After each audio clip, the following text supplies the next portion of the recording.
Hello everyone, and welcome to this session. I'm very excited for this one.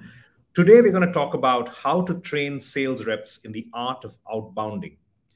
But before we begin about that, a quick introduction of myself. My name is Sandeep John. I take care of demand gen at Outplay. We're a sales engagement software helping sales reps and making their job a lot more easier.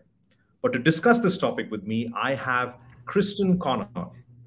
Hey, Krysten, welcome to this session. Hey, thanks so much for having me. Excited to be here. Awesome, Krysten. Just for quick introduction, Krysten is a sales strategist at UserGems, and she talks a lot about SaaS sales, pipeline anxiety, sales development, and sales enablement, of course. So all of this will come into play when we talk about the art of outbounding and really guidance for managers, for SDR managers, sales managers, how to train their reps. Because outbounding, all of us know about it, is easily one of the most toughest parts of your sales role, right? For example, if you're a startup, if you're an SMB coming into the world and trying to figure out, hey, I need to figure out how to do outbound, it's not as easy as you think. It's not just going out there and sending those 10,000 emails and expecting people to respond.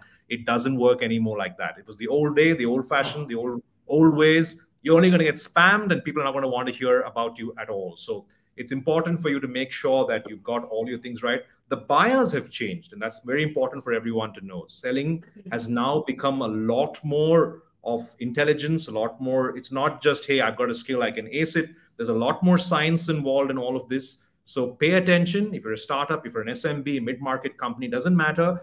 If you can always get better at outbound. But if you're just starting out, this is definitely the place you want to be and want to hear about this. So with that, we'll get started as well as Krysten tries to unpack the different layers and different segments we have of outbound. Through the course of this session, we'll talk about what framework one can use, what kind of research one should be looking at, what kind of learning reps should be given, and what reps should do themselves. Are there tools out there that folks can use? And of course, we'll talk about a few unspoken things about the role as well. Remember, as I mentioned earlier on, being an SDR, being a sales rep is very tough, and that comes with a lot of pressure as well. We'll talk about how you can deal with that as well. Before we begin, Krysten, starting off, what do you believe? Where should one begin? Like, where should one actually start? How does a rep's real orientation begin? Where does one start? If somebody's got absolutely no clue and they know, hey, I need to do outbound, I need to hire some reps, I've got everyone in place, but I really don't know where to begin. Where do they begin? That's a hard question because there's a lot of places that they could start. But one of the things that before reps start making calls, they really need to understand the personas that they're calling and the problems that they can solve for them, the business problems that. And notice what I didn't say. I didn't say they need to understand the features and functions of the product. They need to understand the outcomes, because if you start calling and emailing people about features and functions, that's the quickest way for an unsubscribe. You need to understand what problems you're solving. Yeah, I completely resonate with it. I feel a lot of the times we make that mistake. We just jump in to the actual tactics, the actual activities, without actually spending time really getting down to understanding our ideal customer profile, our ICPs. And spot on. I think you begin with getting your reps to understand who your ICP is, what are their pains, how one can solve for them.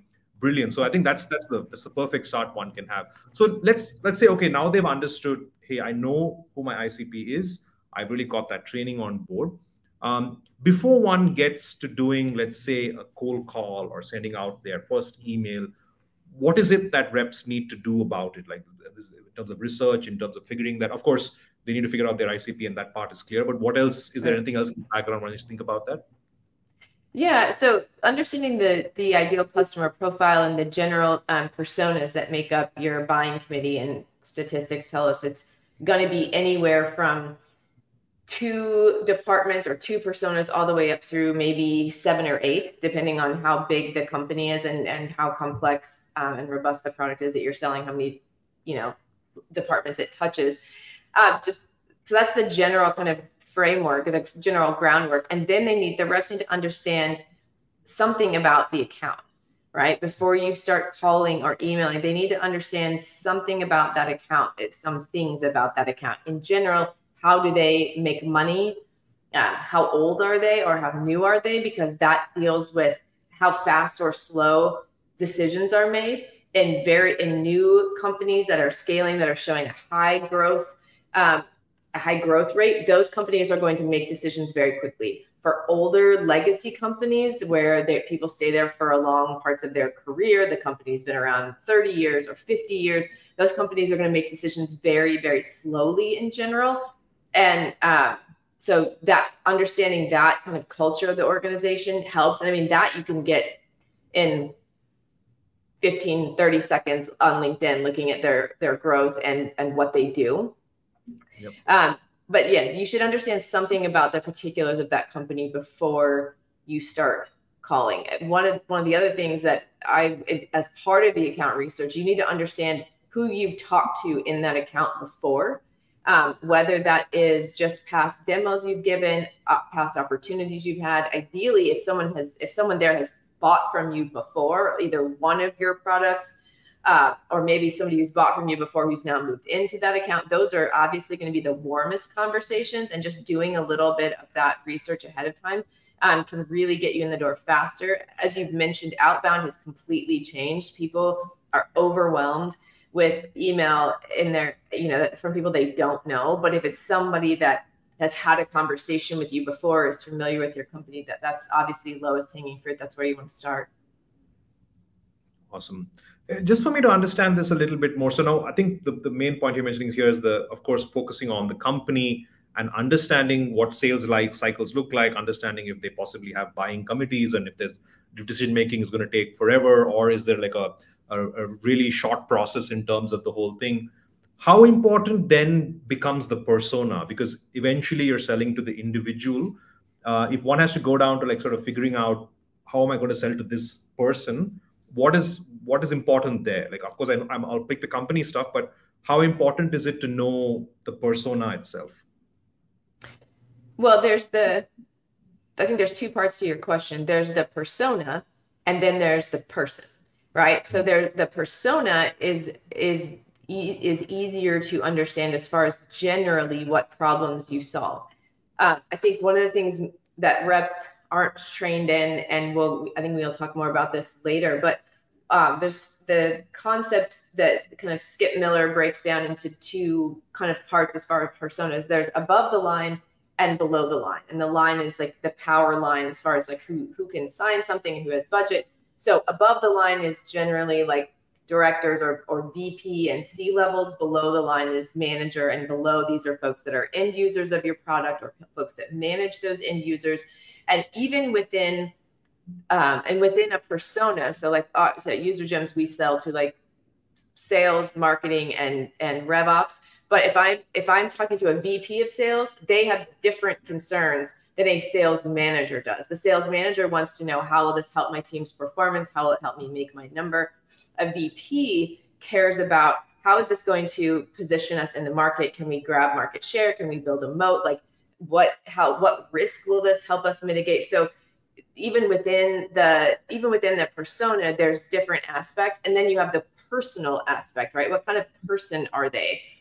Are they ambitious? Do they want to advance fast in their career? Can you see that pattern on LinkedIn? Or are they more altruistic? Do they want a product that saves time because it helps their team not be overworked? And the particulars of the person, you're going to learn that as the sales cycle goes on, whether your sales cycle is 8 weeks or 18 months. The longer it goes on, the more you're going to learn about the particulars of the person. But you should have some understanding of the persona before you walk in, because that's what gives you the credibility for them to start opening up about what it means to them personally. Awesome. I think that's super valuable information. The company, the persona, and then the person, literally figuring that entire scale out. And of course, like you said, you walk into the call knowing about the company, knowing about the persona, the person you will eventually discover in some stage of that journey. Awesome. Now, in terms of like sticking on to the same part of research and understanding and going prospecting, what should a manager be telling reps when they are building out, let's say, their outbound templates or their cold calling scripts? Are there directives that managers should be thinking about when they give that to their teams? Yeah, I think it goes back to, for me, it goes back to above the line and below the line. The messaging has to be right, and it has to be short. Because people, most of the time, I think 80%, I think the stats are around 88% of people, the first time they read an email is going to be on their phone. If you are sending something where they have to scroll, it's too long.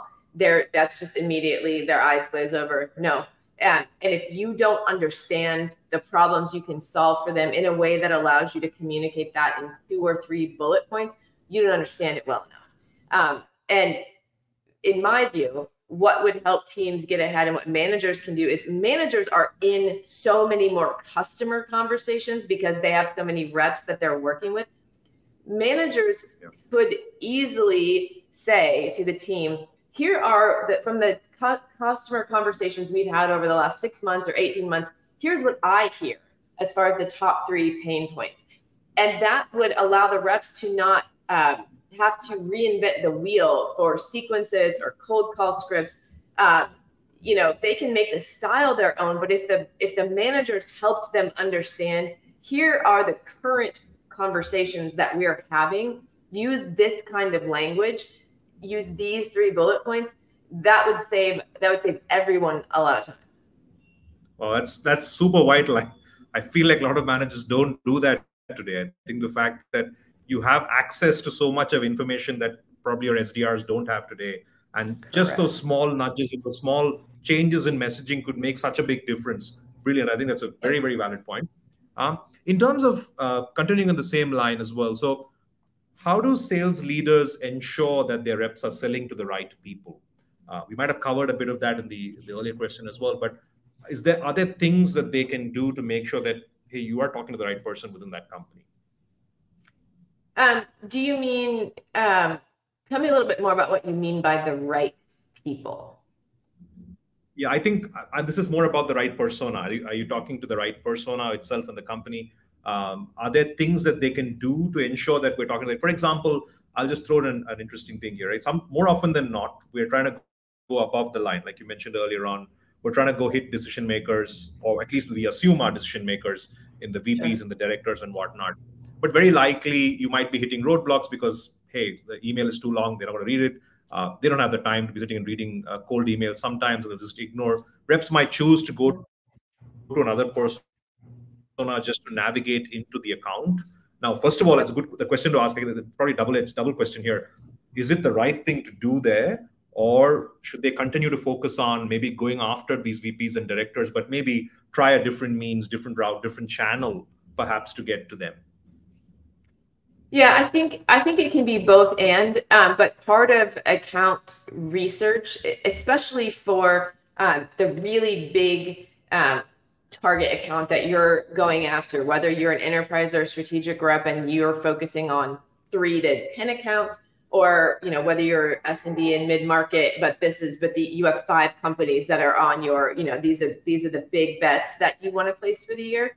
I have always found it to be well worth my time to talk to end users within the account to understand the politics of the organization, and to understand first of all, the pain that the end users are feeling that their managers or directors or VPs may not know about or understand the impact of. So I think it's can be worth the time to have those conversations. But in my view, those conversations should not be listed as an opportunity. It's not an opportunity yet. This is account research, right? And you shouldn't be depending on those calls to make introductions for you, because most of the time, somebody who's just an individual on a team is not going to be comfortable introducing you to their director or their VP when they don't know you. They're just interested in, can you solve my problem? But what you use that for is to understand. What I look for in those conversations is, like, what is the pain that they're having? Will they tell me something about the politics of the organization? Who's really in charge? Because many times the titles don't do what we think they do from the outside looking in, and somebody inside the organization can tell you, oh, no, who you really need is Jamie. Her title is marketing ops, but really she runs our whole tech stack. That you can't get just from internet research. So that's super valuable. And so those are the things that I want to know from the, the kind of below the line users, but those shouldn't be listed as opportunities, and we shouldn't be depending on those for introductions. We leverage that information. The third thing I look for that I want to mention is vocabulary. I want to hear internal vocabulary. If they are calling this project pipeline, or another company, that was one company that I had a project called that. Another one had 5 million in 5 years. Like, if that's an initiative that is a company initiative, I want to know what that internal language sounds like, because that's what I'm going to use in the subject line of an email to a VP or a CXO. That's what I'm going to mention when I talk to them, because that makes me sound like one of us, right? Because I know I don't have to tell them, oh, I've been talking to a bunch of people in their org. They already know that because I'm already using their language. That's another really important thing that you can get from talking with people who don't have any power, but they do have information and influence. Awesome. I think that's very, very vital. I think some very, very interesting points on how you can use somebody who's below the line actually to your advantage, right? I think that's spot on, super stuff.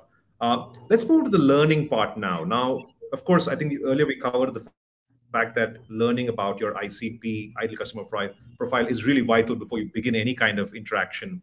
But what sort of education should a manager ensure that's part of literally every single rep's onboarding, apart from the obvious ICP piece?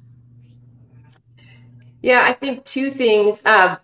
One is buyer psychology, and the second is how to have executive conversations.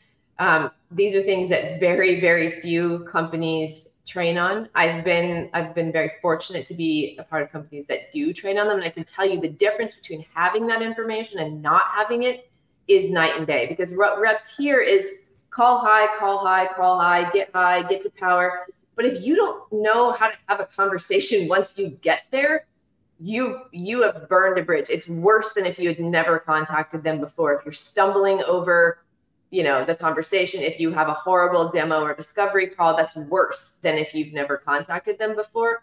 So it kind of runs counter, maybe intuitively, to reps don't need deep product training nearly as much as they need to understand deeply how do my buyers think about this? What's important to them? What's not important to them? And also, how do I have a conversation where I sound like one of their peers? So if you're talking to a VP or CXO, they care about risk. They care about market share. They care about things that are time bound, either things that have happened in the past that are causing a problem for them now, or a way to head off a problem in the future. Whereas reps are generally talking about things in the here and now. This is the problem you're experiencing now. That's what a manager thinks about. That's what an end user thinks about. Talk about those in those conversations. But if you're having a conversation with an executive, that is not what they're thinking about. And their eyes are going to glaze over, and they're going to immediately start checking Slack or email, because that doesn't sound like the conversation they would have. And those are the conversations I think are so missing in any sort of sales training or onboarding.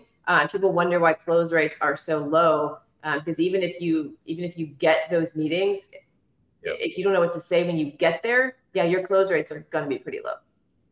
Awesome. I think that's super vital. I think, like you said, I don't think a lot of companies do that level of training. I think we get a lot more into the tactics. We get a lot more to, hey, how to call, how to send an email, how to do this, as opposed to how do you speak to your decision maker? How do you speak to that individual? Because you got to be at the same level as that person when you talk. Otherwise, like you said, you're going to be burning bridges that you don't want to be burning. Awesome. Yep.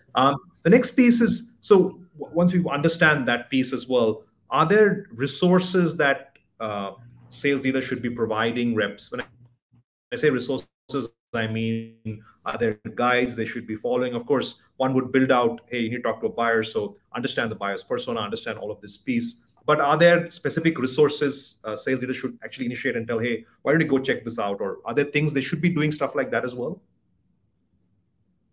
Yeah, I mean, there's a lot of, I think you mentioned like SMB type companies. Like, the managers don't have to be the ones directly doing the training. There is so much good training that's available that they can just make here, do this as part of your onboarding, right? like Aspireship has a great training program for SDRs and AEs that are new to sales, new to tech, new to SaaS. Like that's much cheaper than the manager sitting down and trying to develop this content, right? Versus as somebody who has a proven system for doing it. Kevin Dorsey has a Udemy course. It's like 50, 75 bucks, depending on when you buy it. That is like people focused selling that tells a lot about buyer psychology and just sales in general. So they don't, this is not, I mean, those are just two things. They don't have to, I think managers get hung up on the fact that I don't have time to train them. Fine. Like give them a resource, pay for them to take a class and then, you know, make sure they're doing it. And then like we talked about, like provide them. So those are the basics. They don't need to necessarily be the one to train them on the basics. But my argument is what they should be giving them, handing them is, here are the 3 personas that we have. Here are the 3 problems that we solve for each of them. This, in a conversation, this sounds like X, Y, or Z. When they say this, they mean this problem. So that a rep can just look at that. And I mean, I've had organizations hand me that kind of matrix. And when you have that, that means anytime I'm getting ready to send an email, have a phone conversation, prep for a meeting, I can immediately look at that and go, oh, I'm talking with the VP of marketing. They care about pipeline generation. They care about accountability for where the money is coming from. You know, how can they show return on investment clearly? And I know immediately in 2 minutes what I should be talking about versus me having to sit there and think like, what should I be saying?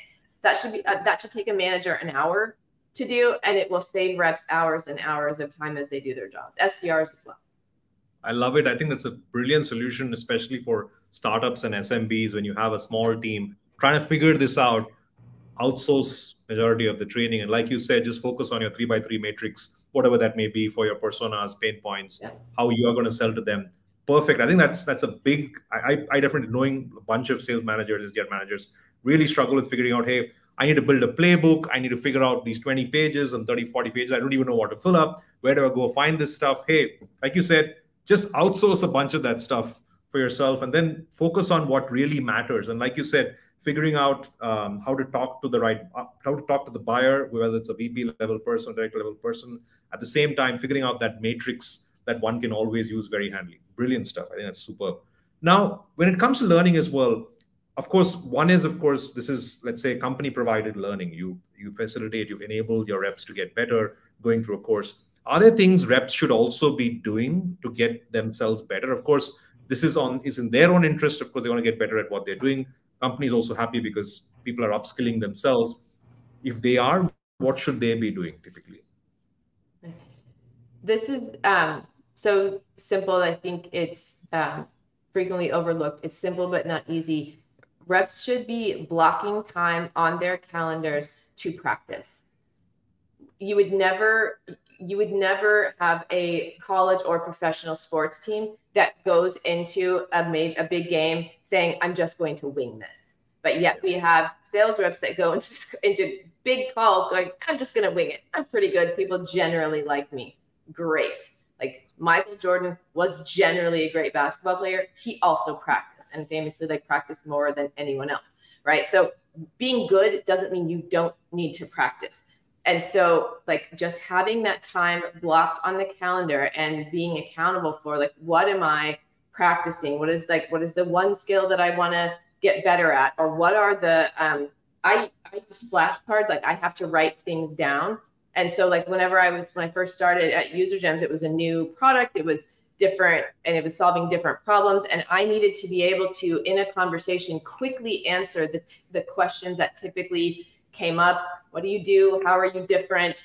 How can you help me? And so I wrote them on flashcards, and I would just sit there in the morning for 15 minutes before I did anything else. And lots of times I would do it in the morning at the beginning of the day. Lots of times I would also try to do it at the end of the day because it's just muscle memory. It's like shooting free throws, right?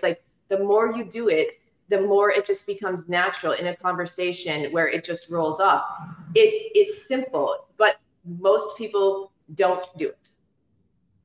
Spot on. I mean, I can relate to that being a part musician as well. I've got a bunch of instruments behind. There's no way I'm going to just pick up the instrument and just go. If there's a gig, I'm going to be practicing. I'm going to be getting in shape, in form to be able to play. And I think I think a lot of us, personally, I'm also guilty of that, don't take enough time to practice our craft, whatever it is, whether it's demand gen, marketing, sales, SDR. We need to take time to just practice our craft. I think that's beautifully said. The fact that I think MJ is the classic best example, the greatest, literally the greatest basketball player that ever lives, even today. The fact that even he practices, and he practices literally like a beast to get out there, and he does what he does only because it's this practice, right? I think solid example there, and I think, yeah, spot on. I think that's the best way to do it. Just go ahead, practice, and I'm sure you can book those many meetings. Now let's come on to the tools part. Today we're in an age where I was doing this reading up the other day, and I found this stat that said literally every company today has almost 8 to 10 sales tech tools in their tech stack. There's innumerable number of tools. I mean, I was calculating the math. There are at least 1,200 sales tools today in 49 different categories. So there's always a need for something. But of course, you want to be able to have tools that work for you. What's your take on the tools that exist, and how important are they to sort of enable reps? Of course, we all know the basic stuff that they need to have, but how important are tools, and how can they be used to make reps successful?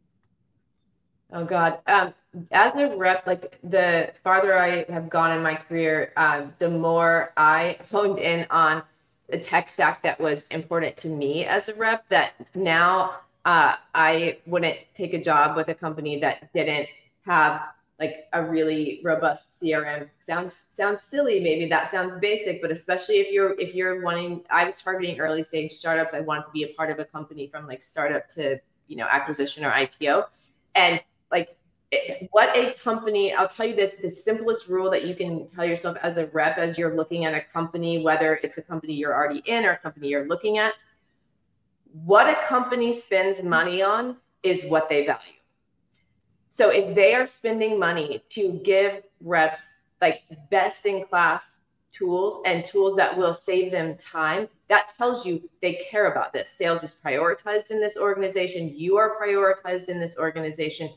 If they are messing around with tools that aren't proven, or they just don't spend money, if you're like, well, really most of our folks keep their client information in Excel, hard pass, right? I wouldn't be anywhere that didn't have a robust CRM. I wouldn't be anywhere, this is especially true for me, I wouldn't especially be anywhere that didn't have robust sales engagement, and that didn't have just a way to do automate the easy things, scheduling, reminders of tasks. Salesforce tasks are the worst. No one should be using Salesforce tasks. It's the most inefficient use of time. Everyone I knew at Salesforce had like 3,000 undone tasks, because it's such a nightmare to work with them. There are so many better systems for doing that. But yeah, as a rep, I think it's really important to pay attention to what tools you're given that make your job easier. I think the best managers that I've known when they're reviewing, I know we're hearing a lot about tool consolidation right now, and also automation, right? What can AI help us with? I think one of the best things managers can do is sit down with a couple of their reps and do day in the life. What does it look like to do your job?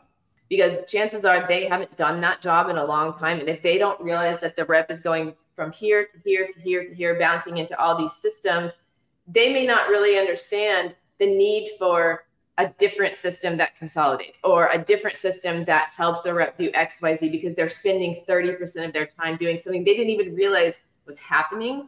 But I think tools are really important. The ones that you need probably differ a bit depending on industry, right? But in general, like what a company spends money on is what they value.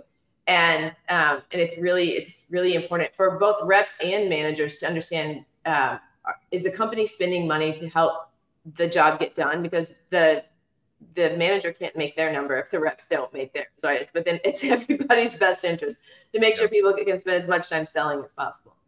Absolutely. I think a very vital point that I think spending time in your rep's shoes to really go down and understand, do we even need this, or do we need something else, or do we need more tools to make this better? I think that's so vital today, especially like I think the earlier point I started the conversation with the fact that the buyer has also changed. The way you sell or sold 10 years back, or even 5 years, or forget, even 2 years back has changed drastically. So I think just getting into the actual rigor of sitting and selling, you will understand so many more things. To the other part of this, so let's say one has got a decent enough tech stack, and it's an important part, of course, train your reps to be using the sales tech stack that you have, right? Generally, sales folks don't like multiple tools. They prefer having everything in one place. Like you said, no one likes to be bouncing off different tabs of your screen to be able to figure out this and that and whatnot. How do managers ensure that reps are actually using the tools provided? Of course, with the regular kind of training, are there things that managers should be doing to check if adoption of these products are actually good in terms of what's happening, or if it's not happening, what should managers do? Yeah, I think I think sitting, like we talked about, like sitting and understanding kind of day in the life. I had one manager that I was constantly telling them that the process to get from signature to closed in our system was too long, and it was taking too long. And finally I was like, sit with me, watch me do this. And I was like, I have to do this and this and this. He's like, are you telling me it takes 11 different steps to get this closed? Yes. And I tell you, that changed very quickly, right? So I think part of it is sitting there, but most tools will have some sort of reporting, because most tools are cloud tools. And so they'll tell you, 80% of your reps logged into this week. But I think the biggest thing that managers can do as far as increasing adoption of those things is actually listening, right? Is saying, okay, hey, look, we looked at this tool. It looks like 40% of you used this in the last 2 weeks. The reason we spent money on this was for you, because we hoped it was going to help you with XYZ. Why are we not logging in? What is the problem? Because it seems like from the behavior, this seems like a hindrance to doing your job. So like, tell me, what's the problem? Because I want to make the best managers do blocking and tackling. The best managers take the pressure off of their reps and make it as easy as possible for them to do their jobs. And if your reps aren't using its system, it's because they don't see value in it. So instead of bashing them over the head with it and making them, that if you make them do ridiculous things like log in and just have it open just because you're looking at how often do you have this open, they'll do it, but you're not really solving the core problem. You're still wasting money and time. So like if you just listen to them, reps, they're not going to act counter to their interests, right? If they're not using something, it's because something is wrong with it. And so by understanding that, you can probably make the end experience for your company a lot better. Just fix whatever's wrong. Spot on. I think just listening and figuring out what something doesn't work and then going down and saying, hey, do we really need something like that? Great points. Let's move on to the next part here. Now, we're almost towards the end here, but this is a very important piece that generally gets ignored. The fact that a sales job, an SDR's role, is very tough. You're not always going to have those good days where you pick up the phone or send that email, you get that response, or you're dealing with somebody who's like hanging up on you ever so often, or not so great responses, or you're really struggling to, let's say, meet your quota, your numbers for the week, for the month, and whatnot. So there's a lot of built-up pressure that comes around the role as well. It's not an easy role. How do managers sort of walk around that? It's a two-part question almost. One is, how do they figure that out? Two, are managers trained as well to do something like that? And how should they equip themselves to dealing with folks who are either dealing with some sense of like, I love the piece that you mentioned earlier on about pipeline anxiety. When somebody's thinking about, hey, I'm not hitting the numbers, what do I do? Or versus there's so much pressure, how do I handle? Do managers need to get themselves trained? And two, how can managers guide someone through that process? Two parts there. I think the only folks that get less training than sales reps and SDRs is managers. Many times managers are just reps who did a great job themselves, and then they get promoted into this management role, which is not selling, right? It's managing people. And that's 100% a different job than managing buyers.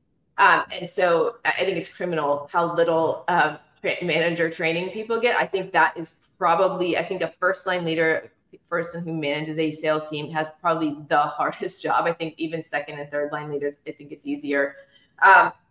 So they by no means have an easy job. And I think there's 2 points. The first is helping reps celebrate taking the right actions, right? Like if you know that if you're looking at a manager should be looking at the data and leading and lagging indicators. If you understand we need to send X number of emails that get, have a 30% open rate, if we need to make X number of calls, yeah, there are going to be days, there are going to be ebbs and flows in that where it doesn't go well.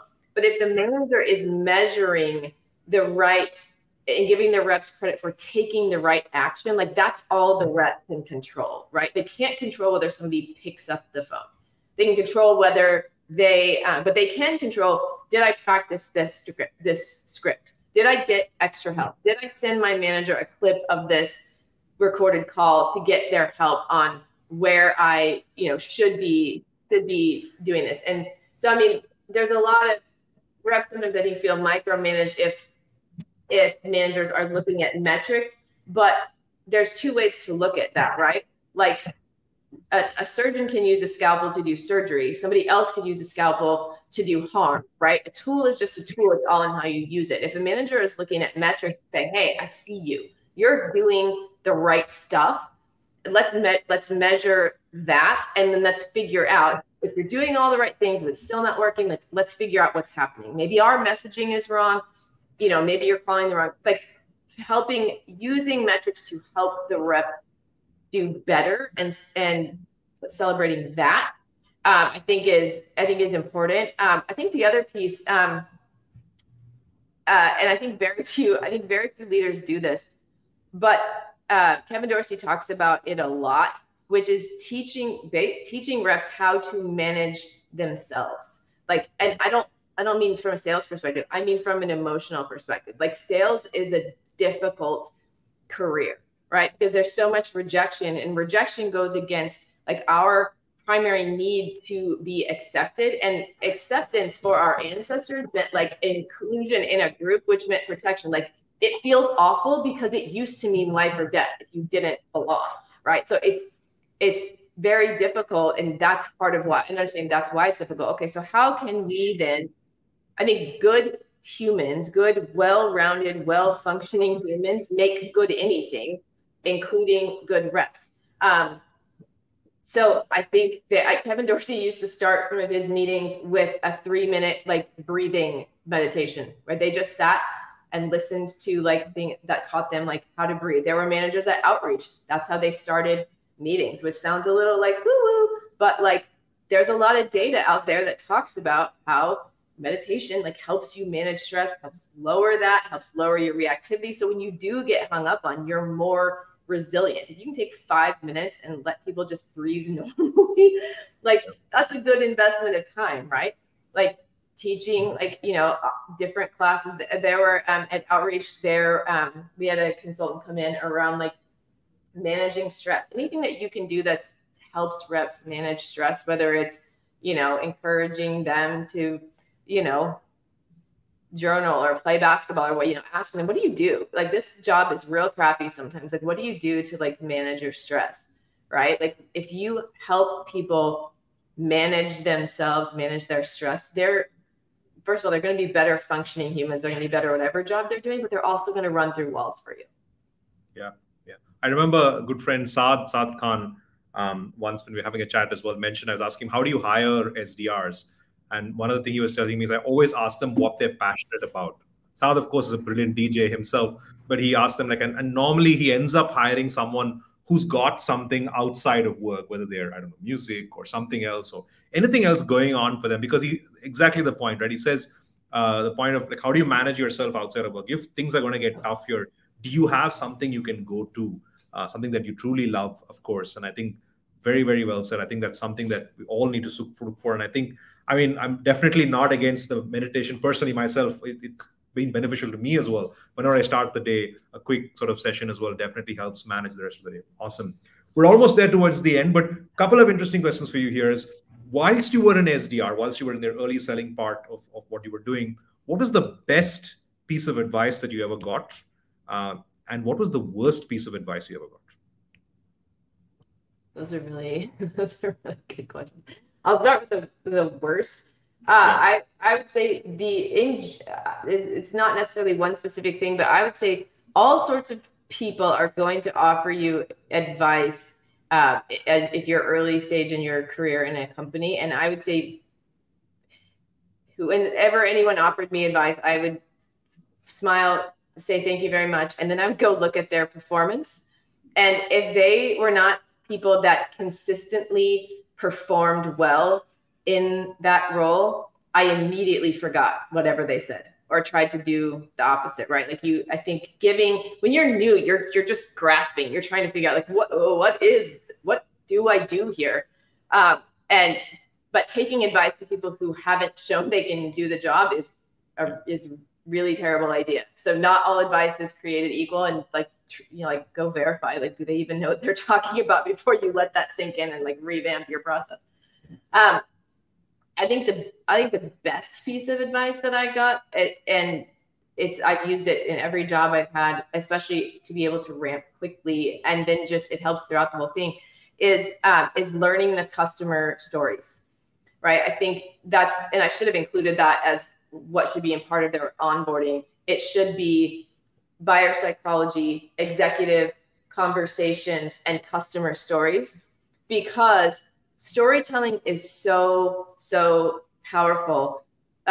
People remember the stories you tell more than they remember anything else. If they leave a demo and you haven't told them a story, 5 minutes later, they will have forgotten 98% of what you said. If you tell them one story, right, the chances of them remembering that are much greater. So the customer stories are powerful because storytelling is powerful, but it also helps you as a rep remember, right? So when your manager ideally gives you like, here's our matrix of here are the three personas we have at these 3 different levels, then what I would do and have done is go to the website, or if you were in an SMB, many times marketing may not have published a bunch of customer stories yet. So I would hunt down the reps that did the deals, like the biggest or most important deals, and I would interview them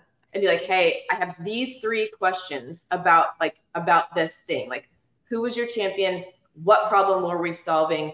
And then, why us, why now, why anything? Like I have these 3 categories of questions. And especially in SMBs, what I have done is truly interview them and record that like in a Zoom, and then send that out to my peers on the sales team, on the SDR team, on the product team, right? Because many times they haven't heard that information, and that tribal knowledge lives within that person's head. Marketing hasn't written it down anywhere. The sales manager who was there 2 years ago and that deal was done, they know, but they haven't thought to communicate that. But if you record it, then everyone can benefit from it, and they can add that to the onboarding. So you're hearing the story from the person who was there. You're going to remember that. And then in a demo where you hear a similar problem, you can be like, oh, well, whenever we sold to ADP the last time, it was Marcy who was their head of sales, and she had this exact same problem.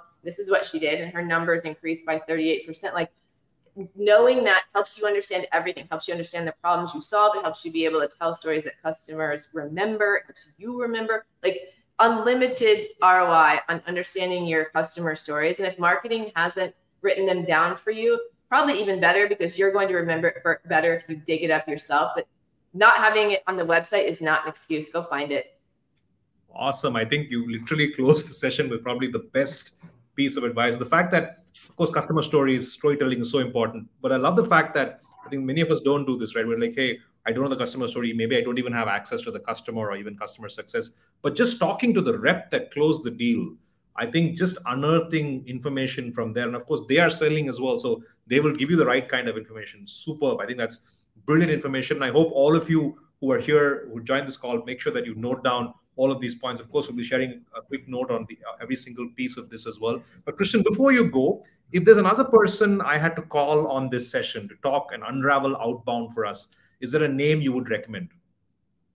I would recommend Kyle Assay from MongoDB, and here's why.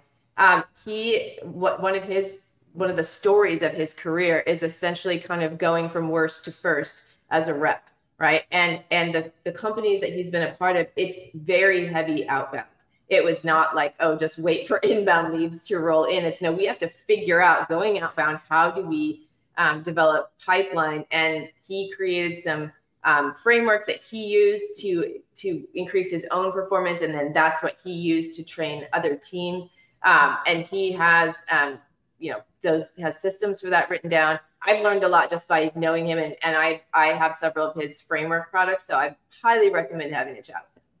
Awesome. Thank you, Krysten. It was a pleasure having you. I think there's so much learning here. I love that you stayed away from the bread and butter stuff of, hey, these are the basics you need to do, but really getting down to, hey, as a manager, as a startup, SMB, or a mid-market company, here are the things you need to focus on. I think that's the most vital thing that you brought up here. And thank you for that. Do appreciate you spending your time with us today. Yeah, thanks for the thoughtful questions. This was fun. Thank you, Krysten. Thank you.